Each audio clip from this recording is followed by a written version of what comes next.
You're listening to the Live Free podcast. I'm your host, Christine, author, speaker, mentor, and guide. I'm here today to discuss living life after adversity, to discuss living life fully once again, a life of hope, peace, and resiliency, a life fully embodied. I utilize the lessons that I learned going through not one, but two primary cancers.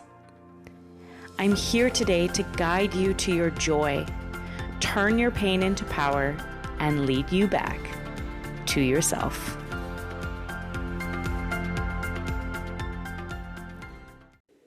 Hello and welcome to another episode of the Live Free podcast. Today we have Elisha Meek on the podcast. Elisha is an author, speaker, burnout coach, and corporate professional who helps busy women break free from burnout without quitting their full-time job. After overcoming her own experience with burnout, she turned her journey into a mission to help women reclaim their time, identity, and joy through mindset shifts, purpose-driven action, and passion projects. She is the author of Breakup with Burnout and is dedicated to helping women lose the burnout, keep the paycheck, and discover their purpose.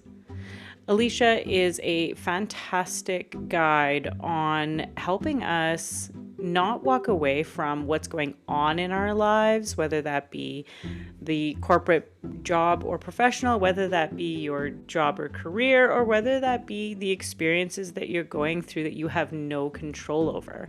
And she helps us replace that feeling of burnout, sadness, unhappiness, and switch it into one of joy and happiness despite our experiences. And so she is just an awesome person to have on the podcast, because so many of us are living lives that we are not loving, and we want to learn how to do that without having to completely throw away the book and, move to another country. So let's get started and let's enjoy the good stuff with Elisha. Hello, Elisha, and welcome to the podcast. Hi, Christine. Thank you so much for having me on. It is so exciting to have you here. I'm excited to hear your story and, and the work that you do and how you can help the listeners. So, Elisha, let's start first with where are you tuning in from? I'm in sunny Las Vegas. Amazing. Las Vegas. Fantastic stuff. So, a destination for many of the listeners. I'm sure that you stay far away from the strip, though, with all of the tourists and the traffic. Usually when you live in those vacation destinations, you're the furthest thing from the place where everybody wants to go.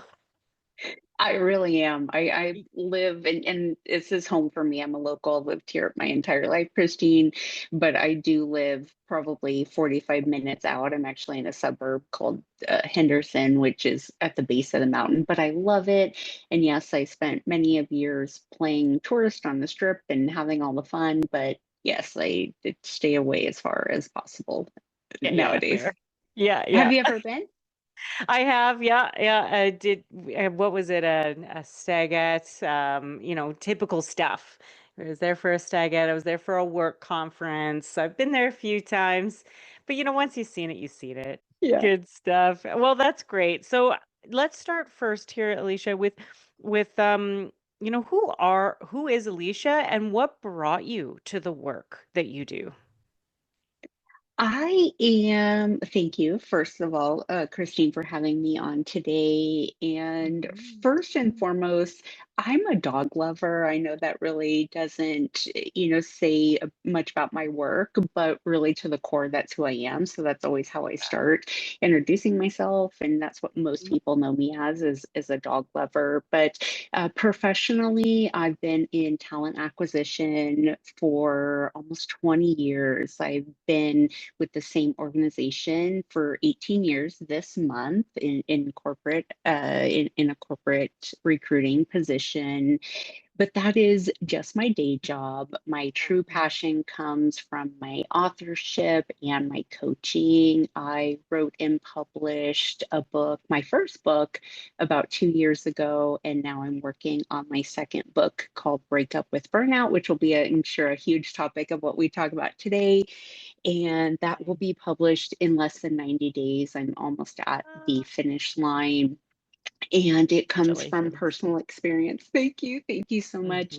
Mhm. I spent 3 years in burnout in the corporate space and coming out on the other side of it. I can't wait to share how I did it and to help other women get out of corporate burnout as well without leaving their paycheck. A lot of people think that you have to leave your job to leave burnout, and that's not always the case. So I do talk, of course, a lot about that in my book, and I also coach as well, coach women on burnout recovery and how to just inject joy into their life. So just to kind of wrap me up, I really am, I'm a type A personality, but I am always happy. It's, my friends and coworkers call me the office golden retriever. I'm always smiling, I'm always happy. And I just want to bring that to other women as well. And then, of course, my long-term life goal is to save as many dogs as possible. That's me in a nutshell. That's fantastic. So I assume you have many pets at home, yeah? Well, right now I have two German Shepherds, and Okay. they are my children. I know you're a Yeah. new mom, which is super exciting. I don't have any Yeah. kids, but I am the Uber dog mom that, treats them like children and they're everything. But throughout my life, yes, I've had tons of animals. Oh, amazing. Well, that's good. I'm hope the German Shepherds are doing great and that you had a really good Mother's Day with them. I did. Thank you. Yes, Good, thank you. good. Well, so that's exciting stuff that, that's such a typical story. I had this corporate position, I was in burnout, I left it, etc. But yours is a quick turn from I left it to I stayed in it and I found a way to come out of that burnout.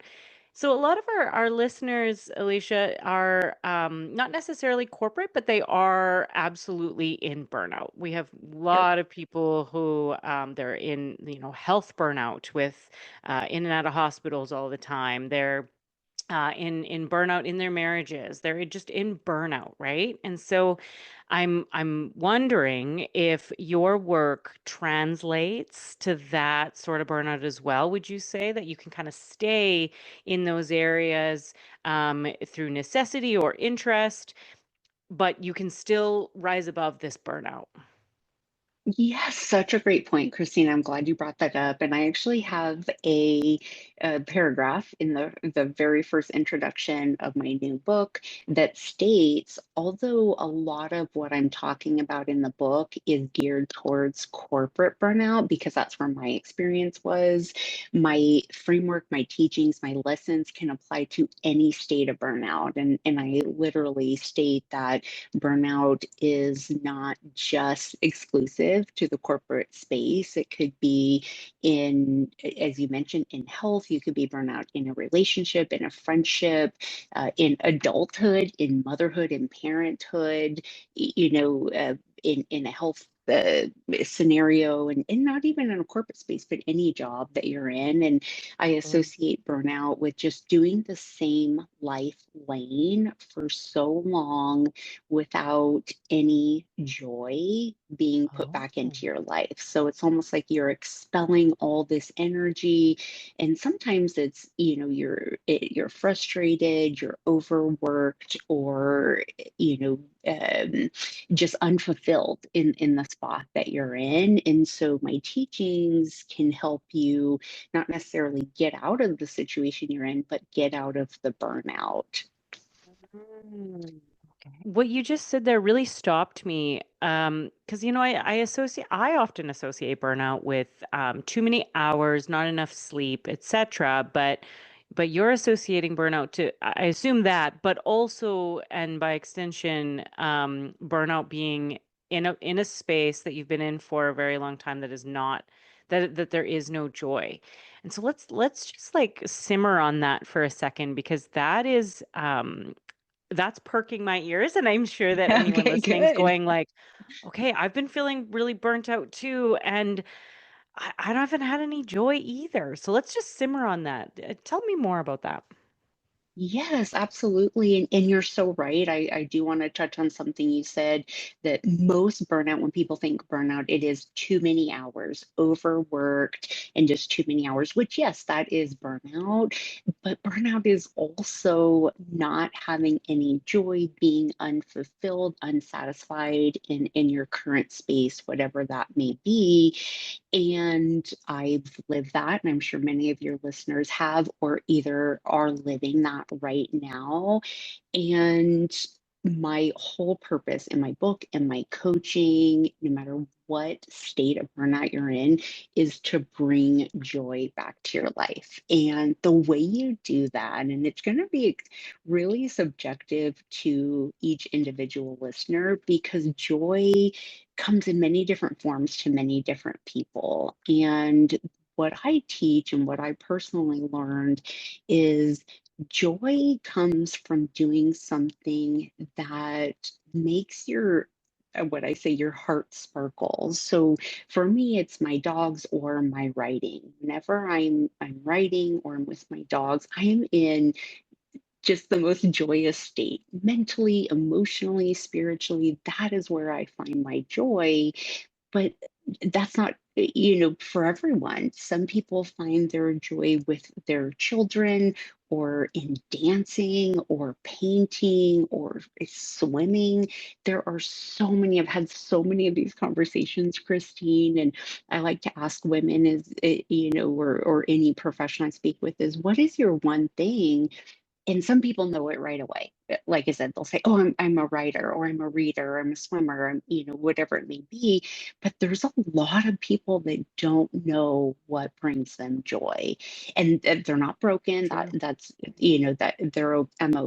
I'm not saying there's anything wrong with that, but uh, I want them to find it, and you can do it through exploration and experimentation. But I want the listeners and my future readers when my books come out to really find something in your life, if you don't know what it already is, that truly brings you joy. What is that one thing that truly brings you joy? And do more of it. Do more of it. And the more joy you bring into your life, the less burnout you have. Even if you're still in the job, the relationship, the friendship, the space that's bringing you burnout, when you start injecting that joy, the burnout starts to fade. That's amazing. I hear something that warrants being brought up, and that's that, a lot of people don't realize that they what their joy is. And something that came to my mind was, I wonder if the reason why some people don't know what their joy is because they're looking for a conventional joy. So they're looking for like a skill, a talent. And so then they're saying like, "Oh, singing is my joy, painting is my joy, right? And more like exercise is my joy." But maybe your joy is listening to romantasy books. Maybe your Mhm. joy is cleaning your home and resetting it and lighting a candle. Like it could be things that are not typical. Do you know what I mean? Like talents, Non-conventional. Hmm. Yes. non-conventional ways of Yes. finding joy. Because people Yes. have asked me that before, what's your joy? I'm like, oh gosh, can I say out loud going for drinks with friends? Because like that's like, you know, that's probably not a super like healthy thing, but I find so much joy in connecting with human beings, right? And Oh. having drinks and good food, and I just find that so enjoyable. And so, like I like that you kind of pointed out that people don't know what their joy is, but it's unique to them. Hmm. I think Yes. that's And magic. Thank you for saying that. And I want to really, really bring up or touch on something you just mentioned.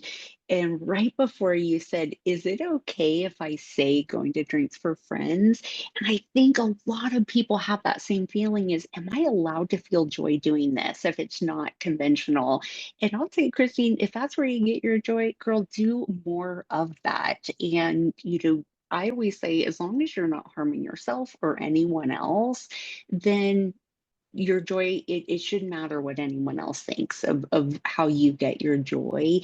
This is your life. You're not living it for anyone else. And yes, we have, of course, our children and our spouses and friends and family that, we live with, but you're only living for yourself. So whatever that joy is to you, be proud of it and do more of it. And I wanted to touch on that because I feel like a lot of people think in their mind and maybe not even say it out loud is, I don't know if that's okay if it's my joy. Can I say that? Can I do that? And yes, absolutely. If it brings you joy, don't be ashamed of it. Be proud of it and do more of it.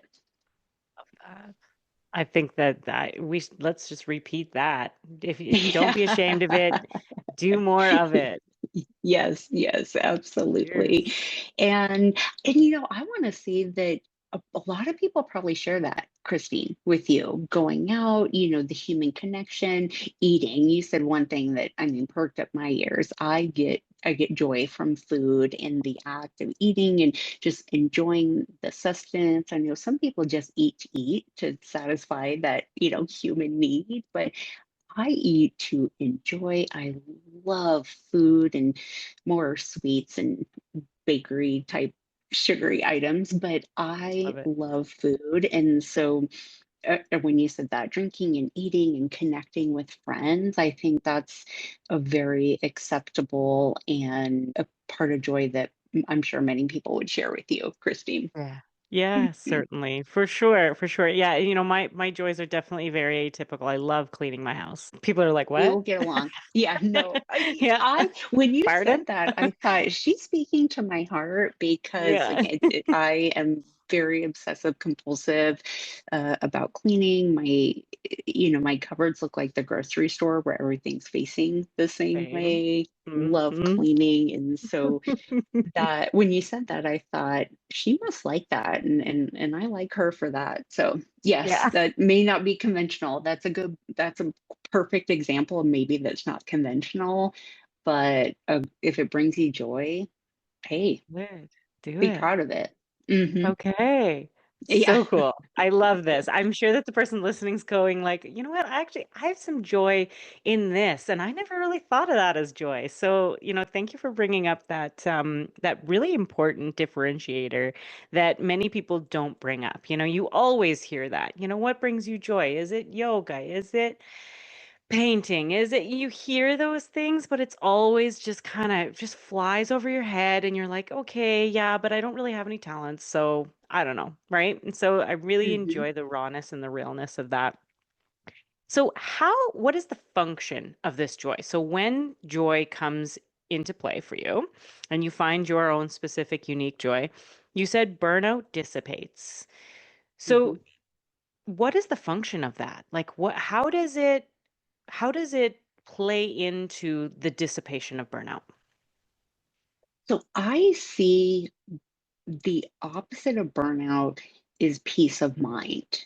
And, Okay. burnout is a really concentrated stress. And when you're burnt out, you're stressed, you're frustrated, again, you're unfulfilled, you're dissatisfied, sometimes you're angry, sometimes it comes through with physical manifestations, through headaches and stomach aches. So when you're burnt out, you are just unhappy, you're stressed. And the opposite of that to me is peace, a peace of mind, satisfaction, joy, happiness.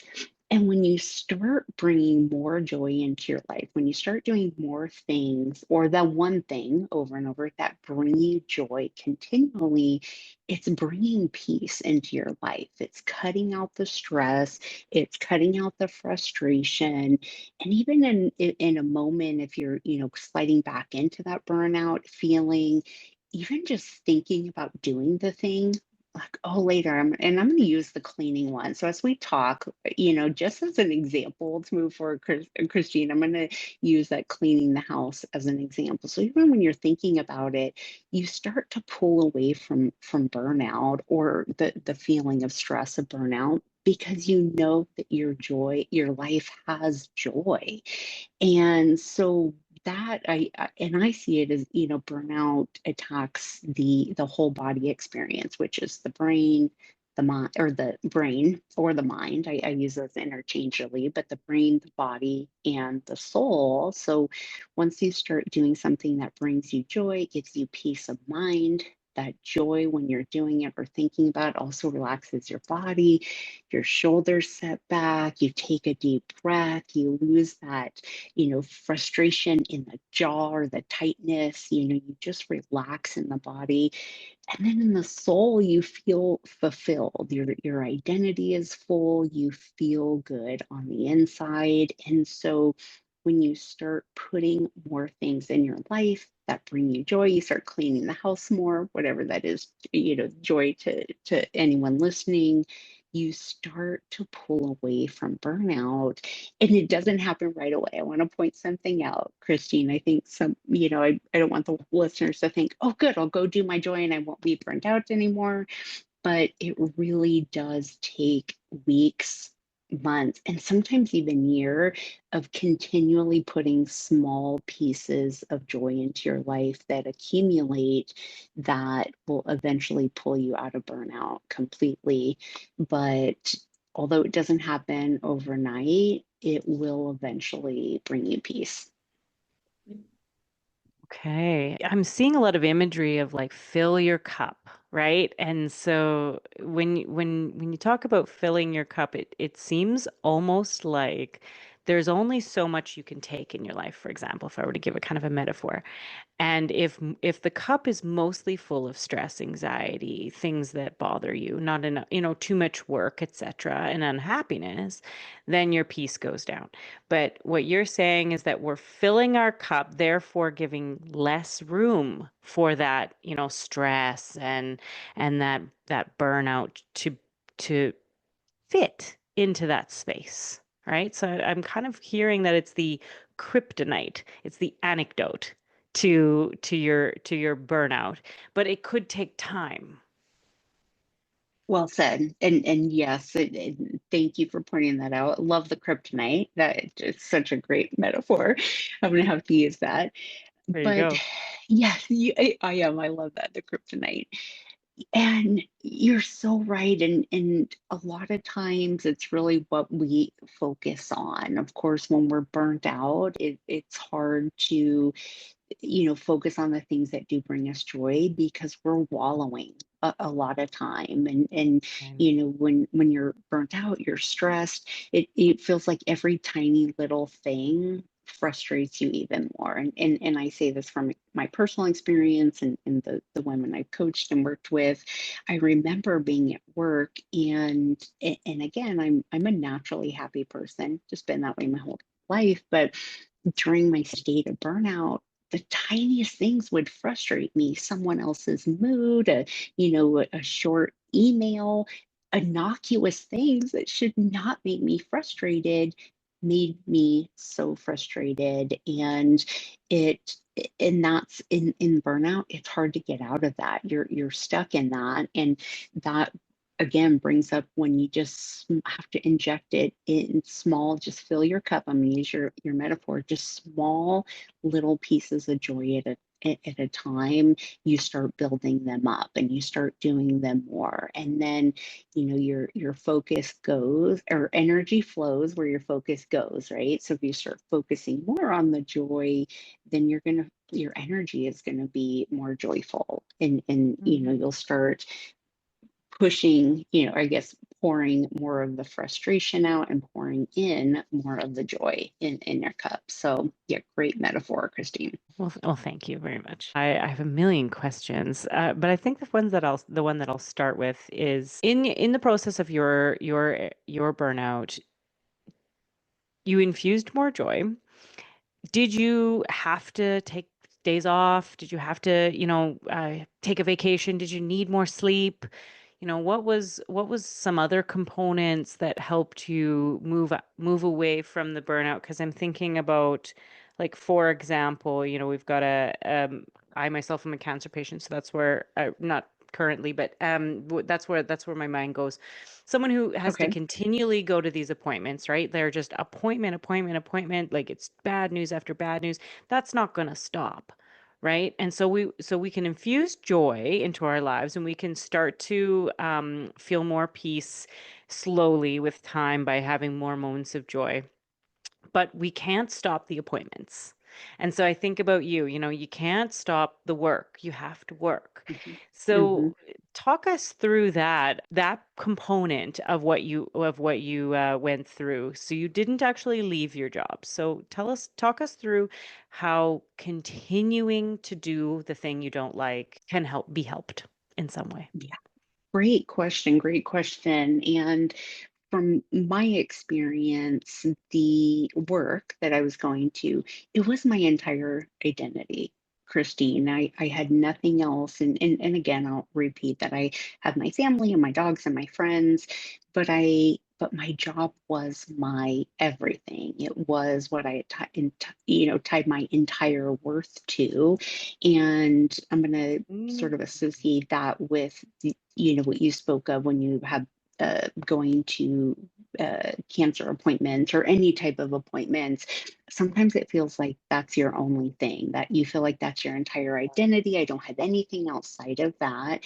And my my breakup with burnout, and the reason I came up with the title breakup with burnout is Which I I love. have this thank you. And the reason, and I'll take a little sidebar, is because, you know, to me in my situation, it wasn't my job, it was my relationship with my job. It was my everything. I Beautiful. had nothing else. And so everything was tied to my work. And I was working towards a promotion for 3 years, a promotion that I did not get. And so it felt like my Mm. life was over at that moment. And it's an interesting story, and I'll condense it, but the day that I found out I didn't get the promotion was the same day or I I started the process to open a small business with my mom and my sister. So I Okay. almost fractured off my identity. So instead of tying my entire identity to my one job, my mom and my sister and I decided to open a small bakery on the side. And it was just going to be, something fun to do on the weekends.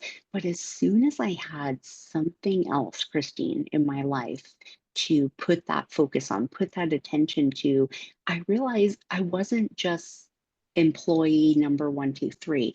I was. I had a Ah, job, but now I had this other thing to focus on, to put energy to, that was all mine, something I could be creative with and something that I could build and focus on. And I had another identity. And my mom and myself and my sister, we went on to uh, do this bakery for over 5 years. It's, started as a small business. But to answer your question, I didn't take any time off out of the normal. Yes, I would take a day off here and there or take my yearly vacation. But when I did take time off, it was focusing on something other than work, where previously when I would take time off, all I would do is stress about work. I would just think about, oh, I have that email, I mm. have that project, and I think a lot of us, and when I talk about identity, that there's a lot of, you uh, there's a lot of different things that people think when someone says identity. And what I really mean is your talent in form, what you do in your expression of talent into form. And so my whole identity was my job, and that's who I was. I was Elisha the recruiter.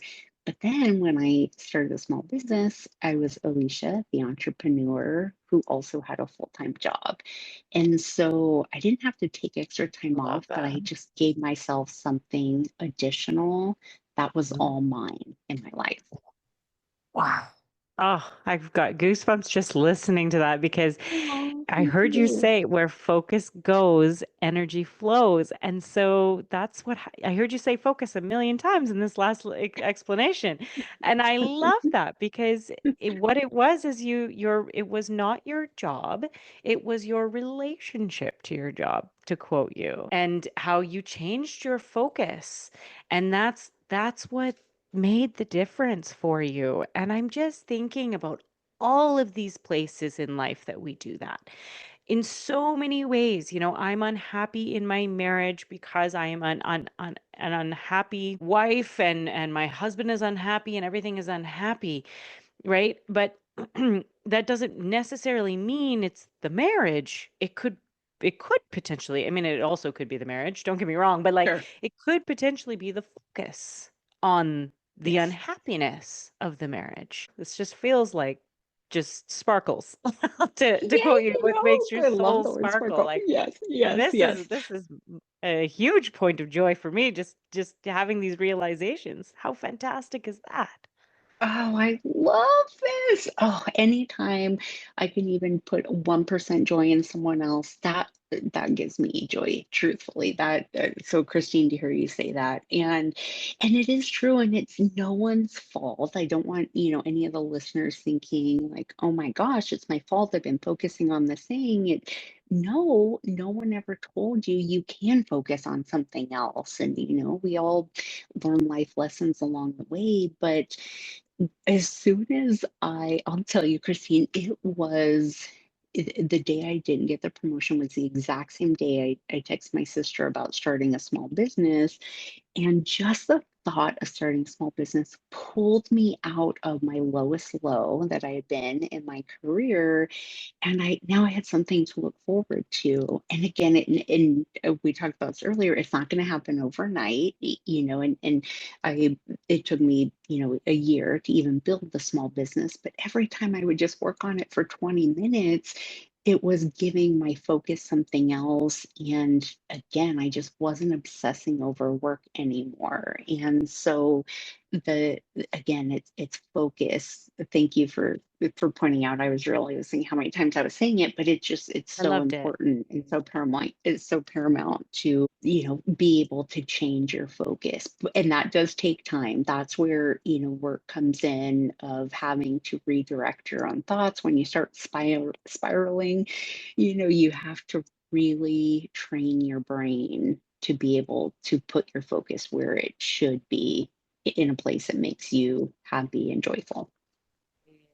Yeah, I can really see that. Listening to what you have to say there around, you've got your business, and often when people start a small business, the focus transitions to, oh, I can't wait to be done this terrible job, and then so that's a different focus, right? That is not infusing joy. It's not serving you. Instead, you could consider, I'm no longer Elisha that has a hard corporate job. Instead, you're Alicia who has a small business and a corporate job that supports that. And so Exactly. that's a minute razor's edge shift, but it served you. Whereas, like, sometimes people start a small bakery, for example, which congratulations on that. I hope you loved it. But they start that small bakery, and then the focus goes to, I can't wait to get rid of this stupid job. I hate this job, right? Which is not a serving focus. Yep. Great point. Great point. And I want to, make a big asterisk that everyone's situation is different. So to your point, if you're, starting a small business or a side venture, side hustle, whatever it may be, to make it your exit plan from your career, that could be your path, and that could be. But you make such a great point. Is when if that is the goal, still don't hate the job. You can still do the job, get the benefits, get the paycheck, and have it almost be your angel investor for your small business and work towards that. And yep, use your current career as your angel investor for your small business or side venture. And it that so good point. You want to, the whole purpose and of my goal, breaking up with burnout is to lose the stress and the hate and or I don't like to use the word hate, but the dissatisfaction with your job. And instead of being dissatisfied, go to work, do a great job, work with integrity. But then when you have your off time, really, really focus on the joy it brings and, what it could do for you long term. But if it truly is a side hustle and you want to keep the job and the paycheck and the career you build, then appreciate them both for what they are. Be grateful that you do have a job and grateful that you have something incredible that you're creating on the side. Alicia, you are as you say, naturally happy person. I can see you're also a naturally positive person. And so I think that's probably served you quite a bit in your life. And I love that. I love seeing it. I'm curious for the person who might find themselves a little bit more on the negative side, and there's no fault there.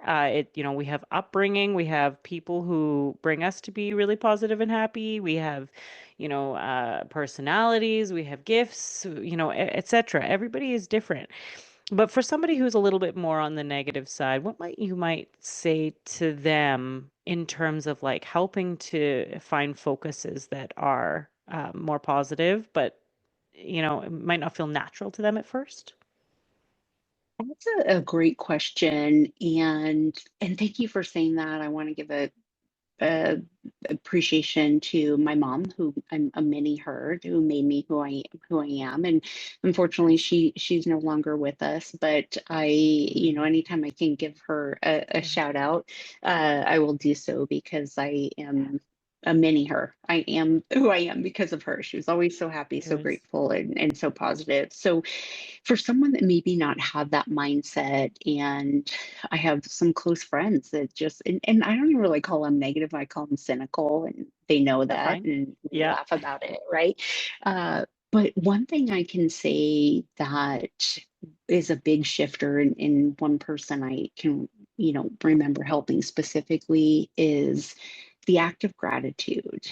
When you are grateful for what you have in the moment, Christine, a lot of people are waiting for something to feel grateful for, the next job or the next relationship or the next paycheck. I'm going to, once I get that, I will be grateful.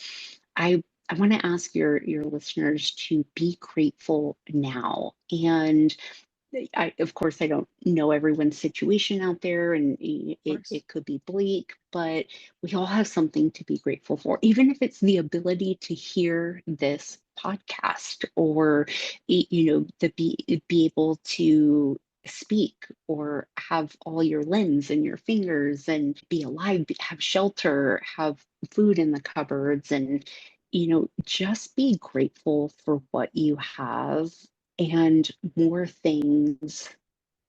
You'll see how much more you have to be grateful for. And in my coaching, that's one of the things I do right away. The first thing I do with when I meet someone and work with them is I ask them to write down 100 things they're grateful for. And a lot of people think, wow, 100 things. To me, that's a very small number. But but then when I connect back with them and they say, you know what, it was easy, and they started writing 100 things, they could write 100 more. And that would just be my best advice to really, if you're cynical or negative, or you just have never had that ability to always look at the glass half full instead of trying to be positive, just be grateful. Such an important distinction. I Hmm. think Okay. so. Yeah. Well, this has just been fantastic. So I'm curious, in the book here, are we going to receive more kind of tips and tricks moving towards breaking up with burnout? You don't have to share all of your secrets with us today, but like, how do you structure your book? Thank you. Yes, I love talking about my book. So thank you so much, Christine. And again, it's called Breakup with Burnout. It will be released in the next 90 days. And I do have a lot of fun stories in there, but I do have a framework. I call it the brain, body, soul. And I mentioned that earlier. And it's Mm. how to, and I'll just go at a very high level, is how to redirect your brain, your body, and your soul, which to me is the full human experience. We all have a brain, a body, and a soul. That's what makes us us. And so I focus on those three parts of how to redirect your focus and attention from burnout to peace. And of course, through different exercises, different daily practices, but one of the things that I talk about heavily towards the end of the book is to find someone that can help you. And I call it an accountability partner, and some people kind of twinge at that phrase, but I really think that, breakthroughs rarely happen alone. It's hard to hold ourselves accountable when we're trying to make large life changes. And so really find someone, and I'm going to stress to make it outside of your current circle. So a counselor, a mentor, even so far as a therapist or a coach or someone that can keep you accountable, and not be a protector like a friend or a family member would, but give you the honest truth and help Mhm. you in your path of change. And also, Christine, I want to tell your listeners is give yourself grace. As I mentioned, it takes a lot to try to change your own mind, to try to, your patterns, your behaviors, start new habits. It's not easy. It doesn't work overnight. So, the main things I'm going to leave you with and leave your listeners with is be grateful for what you have. Find someone that can help you make changes in your life, and give yourself grace.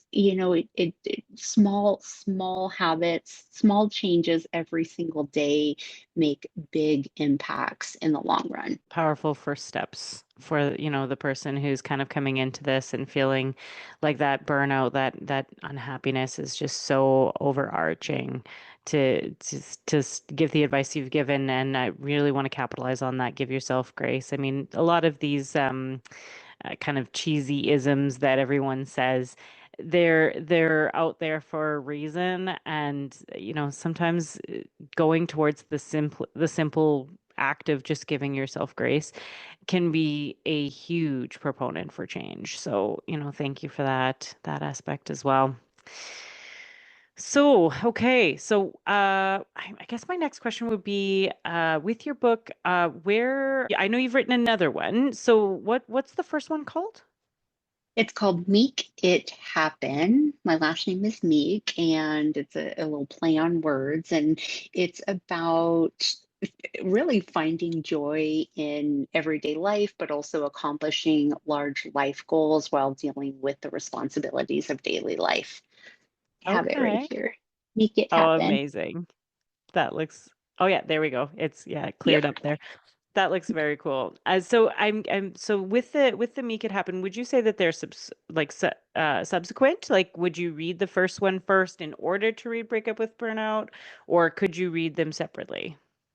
You can absolutely read them separately. Yes, Okay. yes. There's some similarities and parallels. Of course, once reading it, you'll think, man, this girl really wants me to find some joy. But I would say the breakup with burnout is definitely a standalone. And, I that one I'm really putting more emphasis on. The Make It Happen was of course, one of my biggest accomplishments. It was my first book, and I didn't market it. I was really secret about it. It was my first one. I really didn't tell anyone. I'm going the opposite direction and trying to tell everyone about this one. Really, really proud of both of them, but I'm really excited about the Breakup with Burnout one. I am really looking forward to that book because that one, what I hear in the title is that it really is going to be a guide. It's really going to be, how do I break up with burnout? how do I move on from this? And so I think that, titleship is important. And I think that when I hear your title, I think to myself, if I'm in a place that I'm struggling, this is going to be a guide. It's going to help me. I'm going to walk away with some tools, tricks, exercises, etc. And that's what it feels like, and that's what it sounds like it's going to be from you as well. So that I'm excited for that. Thank you. That I spent a lot of time on the title. Again, the first one, and I learned this after I published that titles should be clear, not clever. And I feel like with the first one, I went with clever. So make it happen. A lot of people, even if they see my name as my last name, it really doesn't resonate. So thank you for saying that. And you're absolutely right. It is a blueprint of how to break up with burnout. And the subtitle is uh, uh, Find Joy, or I'm sorry, Lose the Burnout, Keep the Paycheck, Discover Your Purpose. So it tells you, get rid of burnout. You can do it by keeping the paycheck without leaving your job, but really find your purpose, and which I find is joy. Find your joy. Yeah. Well, and a really interesting parallel that I just thought I'd bring up is I just got off of a staff meeting before we did our recording with I work for a counseling agency, and they said, what are we really seeing right now? And what we're really seeing in the counseling world is a lot of stress in Canada anyway, is a lot of stress at work. And a lot of needing to go on stress leaves and those sorts of things. And so it's interesting. Your timing on this book, I think, is impeccable. But also, it's interesting that we're seeing this more and more. And I'm sure that there is a whole episode that we could go on to as to why we're seeing all this more and more in the world today in North America. That would be a different podcast. But nevertheless, it is happening a lot. We are feeling a lot of stress in our workplaces. We are feeling a lot of stress in our modes of making income in order to have more joy and those sorts of things. So I do think that this is going to be a very applicable podcast for everyone listening here, no matter where they are in their life. So thank you for coming on. Thank you for being part of this really exciting episode where we really got to get excited about all these different ways that we can have joy in our lives. So if anyone wants to connect with you for, like, say, your coaching, or in 90 days they want to read your book, which by the time that we air this, I will preface that you might be 30 days, so like 60 to 30 days from her book. So that's exciting stuff as well. Less of a wait. So when that happens, how can they find you? My first and foremost would be my website, and it's elishameek.com, first name, last name.com. And I'm on Instagram and LinkedIn. Very unique name. I'm really, I think, the only one on there. For anyone listening, Elishameek, and I respond to every message, and or even email me, meek@elishameek.com. I respond to every email. Amazing. Okay, well, I will link all of that information in the show notes. And just thanks again for coming on and bringing your really positive, fun, bubbly energy. Thanks, Christine. I really appreciate you've been a wonderful host. I really appreciate you. And as I mentioned before, your communication is spot on. And I've had such a great time today. I really appreciate you giving me a platform on your show to speak about my message. So thank you so much. It's been a pleasure.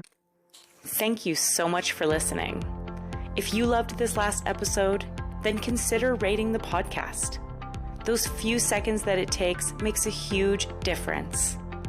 Also, if you are interested in mentorship, transformational programs, or reading the book Unbroken, Rising Above, Thriving Within, then take a look at the show notes for all the resources and links. Always remember, you can overcome any obstacle. Let's do this together.